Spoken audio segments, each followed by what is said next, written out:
Saya akan sebutkan misal salah satu contoh kisah. Ibnu Qayyim rahimahullah Al-Jauzi mengangkat kisah tentang Abi Qudamah, ya. Seseorang yang disebutkan namanya oleh beliau. Sudah pernah saya sebutkan cerita ini belum? Selalu belum, ya. Baiklah.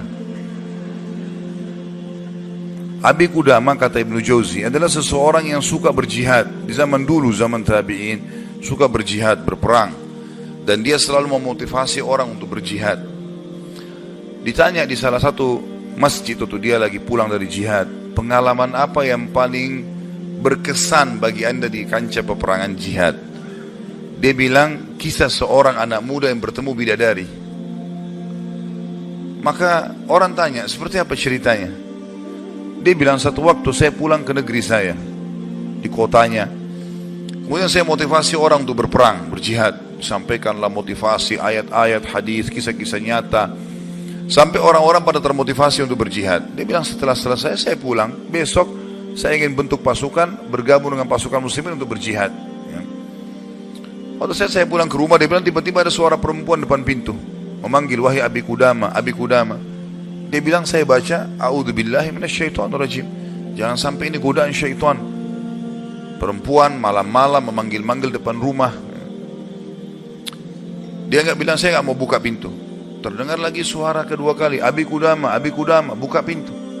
Suara perempuan. Dia bilang, a'udzubillahi minasyaitonirrajim. Saya enggak mau buka ini, takut jadi fitnah, gitu kan.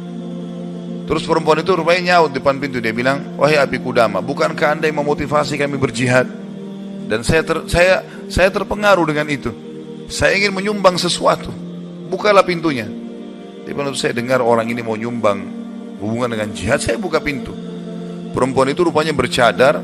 Dia bilang, pada saat saya buka pintu dan di hadapan saya tahu kalau orang ini kalau tidak pakai cadar, luar biasa Allah berikan kelebihan fisiknya.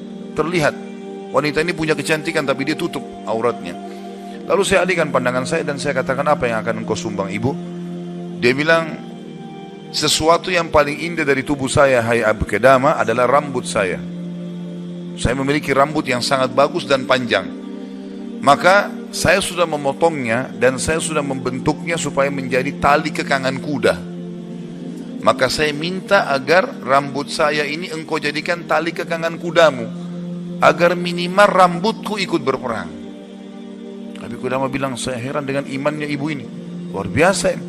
Gak pernah ada orang terfikir seperti itu. Rambutnya panjang, lebat, tebal, dipotong, lalu dibuat sedemikian rupa sehingga bisa menjadi tali kekangan kuda. Jadi, pakailah ini Abi Qudamah. Abi Qudamah bilang, baiklah, diambil. Pada saat sudah diambil, Abi Qudamah mau tutup itu, dia bilang, sebentar, masih ada satu lagi Abi Qudamah. Dia bilang apa? Suami saya mati syahid. Dan semoga Allah terima, semoga juga kami disatukan di surga. Dan dia mewariskan seorang anak laki-laki yang mirip seperti dia. Maksudnya keimanannya, fisiknya, segala macam. Saya harap anda tidak menolak anak saya besok ikut berjihad. Kata Abi Qudamah, baiklah. Tutup pintu, besok pagi habis sholat subuh, habis syuruk, menjelang duha, berkumpullah orang-orang yang mau ikut jihad untuk bergabung dengan pasukan muslimin. Setelah Abi Qudamah bilang, saya motivasi mereka, datanglah seseorang dari belakang saya berteriak, Abi Qudamah, Abi Qudamah. Suara seorang laki-laki. Dia bilang, saya balik ke belakang. Waktu saya balik, saya seperti melihat matahari. Artinya ada seorang laki-laki putih, tinggi, gagah, rambutnya indah, fisiknya kekar di atas kuda. Dia bilang, saya sendiri kagum melihat orang ini. Luar biasa secara fisik, membuat orang sudah kagum. Dia bilang, terus dia bilang, hai Abi Qudamah, saya anaknya ibu semalam yang memberikan rambut kepada anda. Dan saya siap untuk ikut berperang. Dan wasiat ibu saya agar saya jangan pulang, suruh mati syahid. Kata Abi Qudamah, saya kagum melihat lagi anak ini. Sudah kagum melihat ibunya, kagum melihat anaknya. Bagaimana keyakinan mereka berdua tentang janji Allah. Dan hidupnya di situ sudah. Lingkup hidupnya itu adalah yang dijanjikan oleh Allah dan Rasulnya. Udah, Allah bilang dapat ini, ya sudah, diyakinkan iya. Sholat dapat ini, puasa dapat ini, jihad dapat ini. Yakin, tidak ada keraguan. Hidupnya terbentuk di situ. Itu yang dijalani sama dia. Dia yakin meninggalkan juga dosa. Ini adalah pintu yang baik. Kalau dia buat, dia akan jauh dari Allah. Maka dia berada di lingkup itu, kendaraan itulah. Kata Abi Qudamah, baiklah anak muda, kau masih muda, gitu kan. Saya akan letakkan kamu di bagian belakang pasukan. Anak muda itu diam. Dia bilang, Abi Qudamah bilang, ini saya tentu simpulkan ceritanya ya, karena saya tidak hafal secara lafaz letter tentang kisah, tapi saya datangkan poinnya gitu. Kata Abi Qudamah, waktu perang lagi berkecamuk, tiba-tiba anak muda ini sudah ada di depan. Lalu saya lihat dia, dan memang di pikiran saya dia bilang cuma anak muda itu saja. Saya datangin dia, hai anak muda, mundurlah. Kamu masih muda, belum berpengalaman, gitu ya. Saya khawatir atas dirimu. Dia bilang, wahai Abi Qudamah, Allah berfirman, hai orang-orang beriman, kalau kalian bertemu dengan orang kafir, jangan kalian mundur. Allah bilang, jangan mundur, Anda suruh saya mundur, gitu. Gitu. Kata Abi Qudamah, saya nggak bisa bantai ini karena dia pakai ayat. Gitu. Maka saya pun berada di sebelahnya sampai akhirnya karena perang lagi berkecamuk terpisahkan, otomatis terpisahkan. Waktu pasukan lagi istirahat, saya coba cari anak muda ini.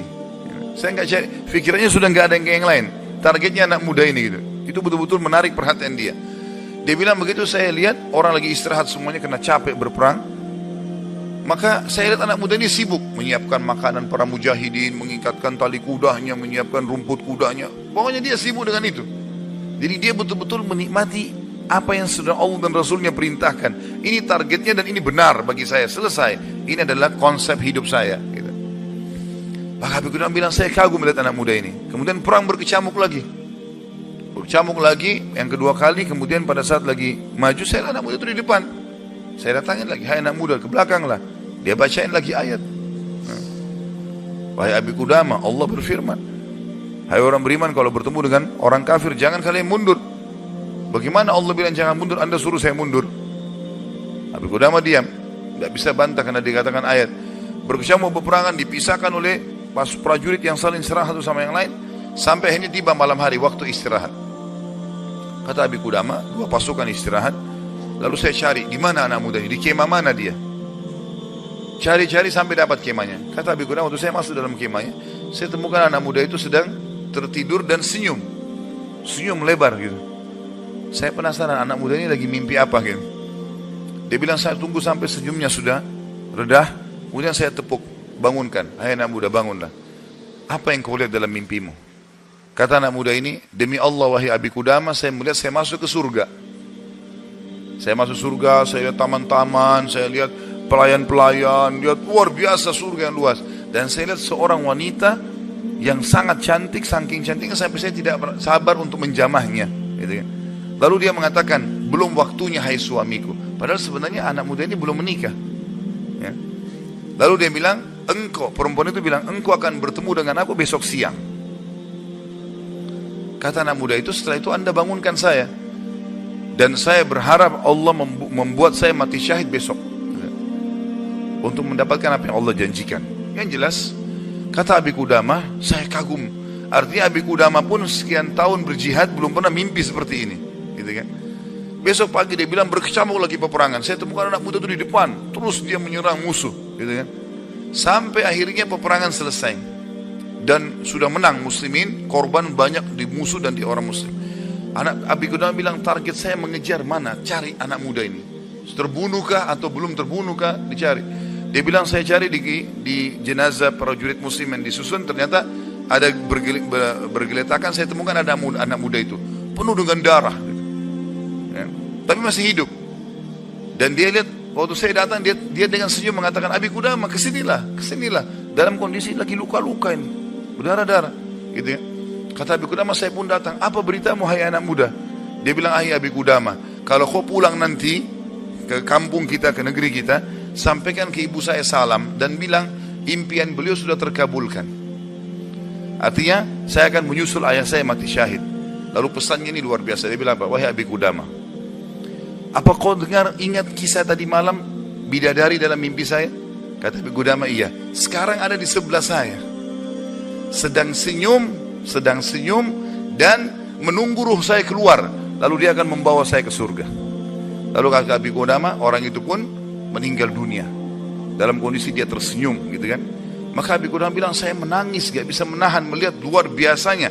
Ibunya luar biasa, anak muda ini luar biasa, 17 tahun, punya kelebihan fisik yang mungkin tadi saya bilang, kebanyakan kita di Indonesia dihabiskan pada hal yang foya-foya, coba-coba kemaksiatan, ini semua omong kosong nih, dari syaitan, bukan begitu.